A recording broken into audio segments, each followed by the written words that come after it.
Welcome to the Breaking 90 podcast, where we talk about all things sustainable fat loss. We take people on 90-day journeys to creating fat loss forever. Thanks for listening. I hope you enjoy the episode. Hello, everybody. Welcome back to the Breaking 90 podcast. I'm your host, Alex Harriman, here with my co-host, Kelly Sarlo, and we are two of the coaches of Breaking 90 Fitness. Thanks for being here with us. I hope you guys enjoy today's episode. Hey, Kelly. Hey, how are you? Doing great. How are you doing? I'm well, thank you. The weather is turned and it's a lot more welcoming to be outside. Hell yeah. It makes such a difference. And especially with the strange weather that we've had. Yes, up here in Canada. Yeah. Yeah. That actually would just right now, my son stayed home with me today because he has pink eye, which obviously isn't a good thing, but it's like one of those finding the good in every situation type of things, because it's like normally when your kid stays home sick with you, they're like couch ridden and they can't do anything, but like the pink eye isn't affecting his energy or the way he feels. So we actually got out for like a big long bike ride this morning, and just with the beautiful weather, it's like, oh, this is kind of cool. You're missing a day of school and we're actually able to do fun stuff because you don't feel like shit. That's lovely. Yeah. Yeah. So pros and cons. Yeah, happy for you. Yeah. Just have to wash the entire house. That's all. Yeah, no downside, don't worry. Yeah. Yeah. What are we doing today? Um, Today let's talk about fruit. Okay. I don't know if this is going to be a big topic, but it's a topic worth hitting on because it's something that we hear constantly. And the idea that fruits make us fat, and people avoiding fruits in any given diet because they believe it's going to make them fat. So, like I said, I don't have any expectations for how long we need to talk about this, but I think it's worth visiting. Yeah. Right out of the gates, any questions, comments, concerns? Oh, concerns. For sure. This is actually new to me in the sense that I was maybe not of a generation that was told that fruits make you fat. That was not a myth that I got fed. So I'm very curious to hear what you have to say about that. Yeah, Yeah. Sorry, did I cut you off? I was gonna say, like, go tell me. It's interesting you say that because I feel as if growing up, we also felt the same. Like, if you want to have a healthy snack, have fruit. Like, Yeah. that was like, go, that was great. That's awesome. That's a perfect choice. And then came a wave of like fear, fear mongering, and misinformation. And I feel like the internet probably was the time that this came to be. So like as the internet became more popular, which wasn't when we were really young, right? Um, Not to date ourselves too much. I remember back when I was a kid and there was just a newspaper. Uh, My God.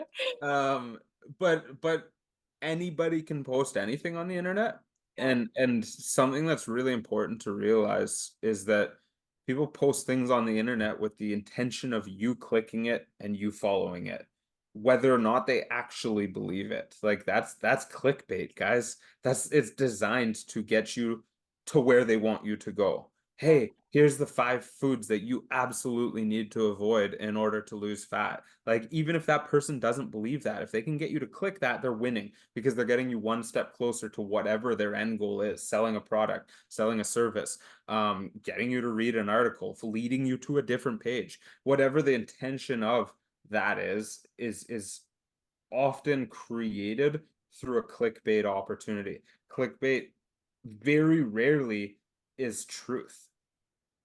And so it's more enticing to the user if they have an article that says, here's why you should never eat bananas.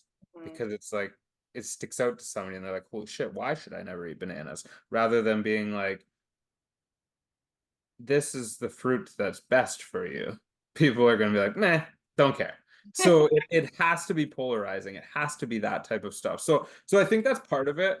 And then Another part of it is just all the random diets that have come out over the years, and then people cherry picking information and creating their own outcome based off of that information.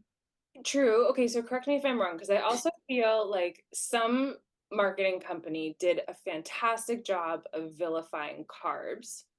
And I think the average person doesn't really understand the complexity of carbohydrates as an entire concept. And then when we hear that fruits are also carbohydrates, it was like we just did really bad quick math in our brains and went, okay, fruits are bad for you.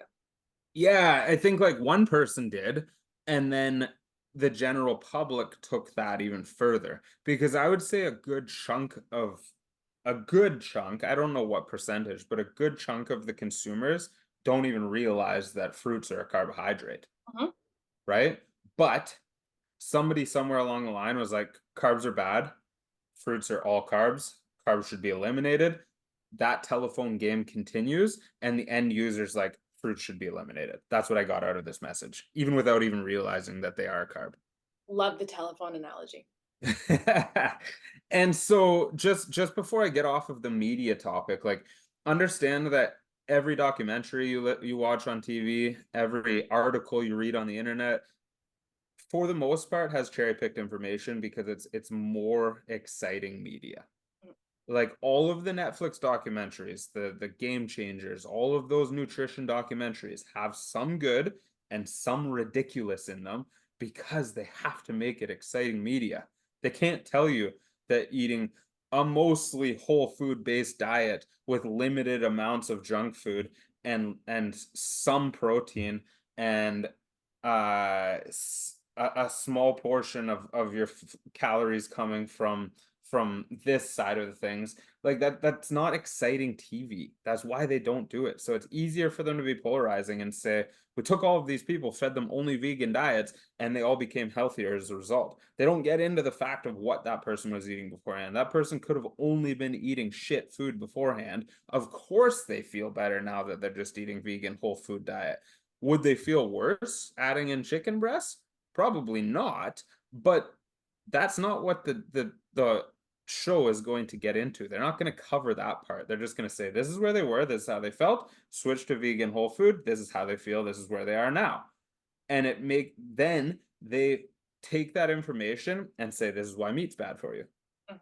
This is why a carnivore diet's bad for you. But it's not necessarily the case because we're cherry picking that information and making it more appealing. Anyways, we don't have to go down that rabbit hole. Um, We did. we did, but we don't need to go further. We're only halfway down the rabbit hole. We believe in simplicity over complexity. So let's just kind of come back up. So now somewhere along the line that telephone game happened and now people believe that fruit is bad for a number of reasons. One, it's a high sugar content. Two, it's a high carb content. Um, and three, it tastes great, maybe. Like everybody believes if it tastes good, it probably doesn't work, right? Okay. So let's break that down though. So basically, fruits and vegetables are almost entire, they're all carb. And of our three macronutrients, proteins, fats, and carbohydrates, um, sugar also falls into the carb category. Now, all of the sugar we're getting from a fruit is a naturally occurring sugar, which from a fat loss standpoint uh a caloric standpoint, our body doesn't really differentiate between like a refined sugar and a naturally occurring sugar. Like they still have the same amount of calories.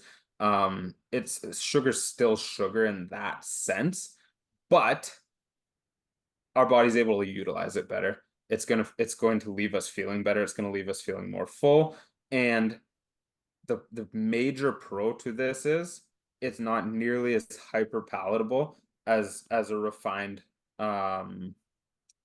most refined sugars are. And so what I mean by that is like you could eat a banana for 130 calories and be pretty content that you just ate one banana. But if you go eat like 130 calories of candy, chances are you're still going to want more. It's very easy to overconsume. It's very easy to eat mass quantities of it because they've made it hyper palatable. And so that's arguably the biggest reason why you're not going to overconsume fruits. It's it was created and it's presented in a manner that we just naturally don't want to overconsume it. You're probably going to sit down and have one banana and be like, I could eat another one. And if you do, you're going to be like, I definitely don't want a third one or an apple or any of those fruits. You might sit down and have a massive bowl of grapes, but the time it takes you to eat that bowl of grapes, the fiber you're getting in each of those grapes is going to fill you up along the way. It's going to take time. Your brain and your body is going to start to register that I'm getting full. I'm feeling content. I'm actually enjoying this process and I have to chew it and digest it. Whereas like you could smash a bowl full of grapes, that equivalent in calories and candy in like seconds before your brain's even like, holy shit, what did you do to me? And so that's to me the biggest reason you never have to worry about over consuming fruits is that it's just the way that it's created, the fiber that comes with it, and the naturally occurring sugars, vitamins, and minerals that come with that food. You're just not going to overconsume. It's the same reason that I don't normally recommend fruit juices, and I don't normally recommend dried fruit to an extent. I think dried fruit's a great snack to pack, like on the go, things like that. But if you sit down with a bag of dried fruit, like you can eat a lot more dried fruit than you can whole fruit. They've made it more hyper palatable. Juices, a lot of the fibers have been removed. There's no consumption time because you can just chug a full glass of juice. You don't have to chew it. You don't have to think about it. You don't have to take the time to digest it. You can consume 3, 4, 5 servings of fruit in seconds in a glass of juice. So, well, you might argue this was just made from oranges. It might be, but it's like 6 oranges grinded into your cup as opposed to you sitting down and eating 6 oranges, which you're probably not going to do. Um, any thoughts or questions on that? No, this is great. I think you're giving people really good visuals of quantities, which is really helpful. Okay, so um people are gonna ask like, well, should I like I've heard so often that I shouldn't have bananas. Like, what should I? And my answer is always yes. Like eat whatever fruit you want to eat. Are there better fruits from a nutrient standpoint? Absolutely. Do you need to worry about the fruit if you're still eating a lot of other processed foods in your diet though? No. Like probably your berries and your citrus fruits from a nutrient standpoint are the best fruits because they have the highest fiber content, lowest sugar content per gram. So they're probably the best choice. Now, if you look at where some of the higher sugar content fruits are, such as a banana, and you compare that to like any other random snack that you're going to grab out of your cupboard, your pantry, your kitchen drawers, like chances are that banana is miles ahead. And that's why I tell you, like, if you want the banana, have the banana. I eat probably 2 bananas every single day.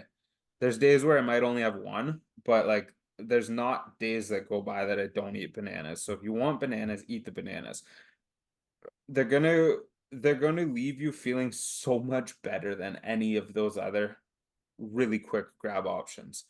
If you have the ability to pair it with something else that completes the meal, like a protein, they're going to complement each other so well and leave you feeling so much better and full for such a longer period of time that there's nothing else we can put together in that amount of time as if you grab a protein bar and a banana, couple turkey pepperettes and a banana, a leftover chicken breast and a banana. Like a fruit can so quickly complement a protein to make it a complete snack or a complete meal for you, that I just can't stress how much importance I would put on you introducing fruit to your diet. Love it. Yeah, I know, a lot of people will. opt for fruit in the morning. It seems to be like it's very common for people to say I'm not that hungry in the morning, or I opt for my fruit in the morning because I don't want anything very heavy. And that's great because we're always talking about like a good, better, best situation, right? And then people got scared out of eating fruit, like we're talking about, and it's like, well, there's also scenarios where you're really hammering home the importance of a complete meal, where if we're putting that kind of stuff in our body, the fruits themselves, we're spiking our blood sugars and we're going to feel a dip in energy really quickly after that, right? So it goes up and then it goes right down. If you're not giving yourself something of a complete meal, the fruit isn't bad for your body. It's just not being used at the best time for an optimal gain of nutrients, correct? Yeah. And I think people like again we just feel that dip and we think, oh, fruits aren't doing it for me, or oh, fruits aren't good for me because they're spiking. We hear the word spike and that also sets off like a health signal of like, oh, that's not good, we don't want to spike anything in our system, especially blood sugars, which I don't think people really fully understand either. And it's like, no, no, again, we can eat things to create a balanced meal where we don't spike our energy like highs and lows, and be okay and still greatly benefit from the nutrients of the fruit themselves. Also, though, like look at it from a caloric intake standpoint, and so calories equal energy. So every calorie we put into our body is energy for our body. What other snack are you going to eat that is 90 to 130 calories that's actually going to leave you feeling content? None. Like those little bags of Oreos that are like 100 calories, like I'm telling you so when somebody eats a banana and they're like it just doesn't leave me feeling like enough. Yeah, it's 100 calories. Like it's not a whole meal, right? Like if you go eat that little bag of Oreos, how long is that going to hold you over for? So don't necessarily jump to the conclusion that the fruit isn't doing it for you. Your body probably needs more than 100 calories.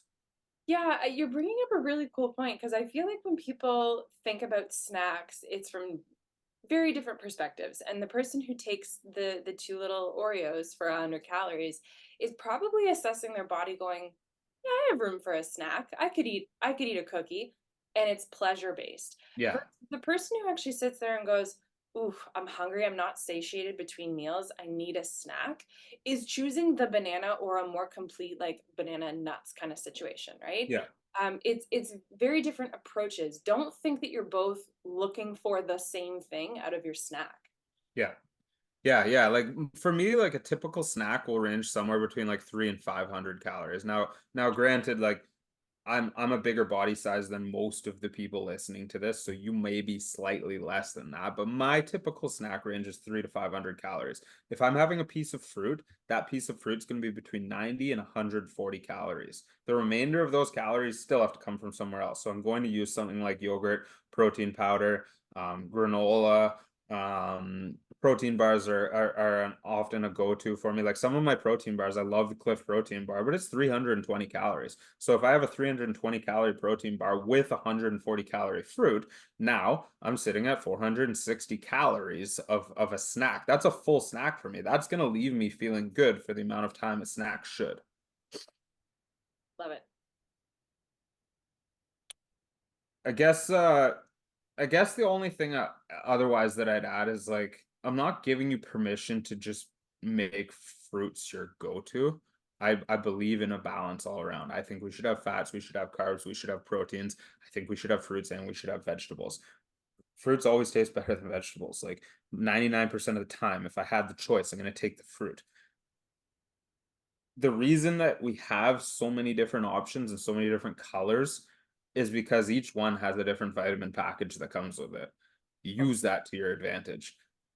Make as many different colors and options in your day-to-day diet as possible to leave yourself feeling as good as possible. If you do this and do this well, you're going to feel full longer, you're going to have more energy, you're going to have less need for supplemented vitamins. I'm not saying you won't need them because some people just naturally have deficiencies and you may, and some people struggle to get it in from nutrients. So you may still benefit from a vitamin, but you'll have less need for it. So if you're like, I love cherries, I'm just going to eat cherries, we're missing a lot of opportunity by not adding in other fruits and other vegetables. So we want to widen that range as much as possible. Um, we don't want to go fully into just vegetables or fully into just fruit. In my opinion, we should be trying to get some of both every single day. Love it. And not to fear the fruit. Yeah. Yeah, and so when you compare the two, you look at vegetables and like they come with a lot of nutrients, they come with a lot of fiber similar to fruit, they come with way less sugar. So usually vegetables are much lower calorie than the fruit. So people see that and right out of the gate, the vegetable's good for you, the fruit's not good for you. It's not the case. It's just you just have to build that into your factor. Avocados are super high calorie. They're so good for you. Like if you love avocados, find a way to fit it into your daily caloric allotment because those are all really beneficial calories for your body. But it comes with extra calories. That doesn't make it bad. Calories doesn't equal bad. I love it. I think there's a lot of helpful pieces in here for people to reflect on their belief system that they got handed from the media, maybe, and just to sort of dispel what they previously believed. Yeah, I think getting rid of your perceived norms is really helpful too. Like Kelly said, like who says you can only have fruit in the morning? Yeah, Who says that fruit don't complement dinner? My friends and I will often have steak and fruit as a meal. Like interesting. that's not uncommon for us because it pairs well with steak. Like a salty steak with watermelon is amazing. And so get rid of your norms and instead look to what you enjoy eating and what hits your nutrient needs. Very cool. Thanks. Yeah, that's it for me. I hope you guys find that helpful or at least informative. I hope it erases some of your fears around fruit that you absolutely don't need to have, especially if your goal is to lose a little bit of weight and live a longer, healthier, better life. If that's your primary goal, start eating fruit today. Start eating fruit right now. If you're trying to get on stage for a competition and you have to nickel and dime every calorie, that might be different, but you should hire a prep coach for that anyways, and they're going to be the ones that you should listen to in that situation. So, yeah. Great. Um,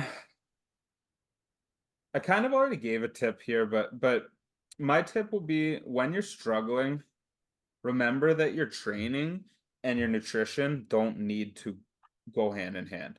They don't always need to rise together and fall together, and in fact, they shouldn't. If we're injured, that's a time to lean into our nutrition. If we're struggling with the nutrition for whatever reason, that doesn't mean it's like, I can't train right now because nothing's going well for my nutrition category. They should be able to operate independently. They should be able to improve independently and struggle independently, but they obviously both can complement one another. Just the biggest piece of advice I can give there is if you always allow them to push and pull on each other, you're going to have a really hard time making progress because those opportunities where life gets crazy busy and we don't have as much time for training are really good opportunities to take a deep dive into your nutrition or vice versa and make progress in other fields of our health and fitness. Love it. I thought Cool. the steak and watermelon was enough of a tip, but thank you for that. Hey, you're welcome. You're welcome. Um, that's it, guys. If you have any questions, please don't hesitate to reach out. If you're interested in looking into breaking 90 as we get approach summertime, I know a lot of you are looking to make change. I know a lot of you are interested in how our coaching might be able to help you. Reach out and have that conversation with us. Um, at least sit down and have the talk and to see if or how we can help you or where it might take you. That's what we're here for. We're happy to have that chat. And if breaking 90 is not the right fit, then at least point you in the right direction from there.